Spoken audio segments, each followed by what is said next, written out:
गाडी चढेर कहाँ जानु छ र भाइ उसले दिनखेरि पनि चेन्ज गर्छ ड्राइभर आउँछ बिहा भात खान लिन आउँछ भात खान लान्छ कहिले कहिले यताउता छोरोको छुट्टै गाडी छ मुचीको अब छोरोको एक दुईवटा दुई तिनवटा होला नि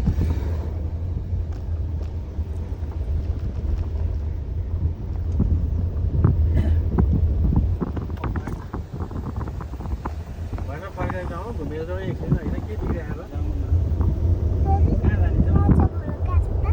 यो ठुल्बाको ठुल्ल्याइलाई सोध यो ठुल्ल्याइले पुऱ्याउँछ के अरे भन् त माछा घर माछा खोला मान्छे खोला चाहिँ छ हुन्छ तल तलतिरै तपाईँको बहिनी गाउँतिर जाने हो जानु लैजाउँ रहँदैन पनि अहिले त्यो त काम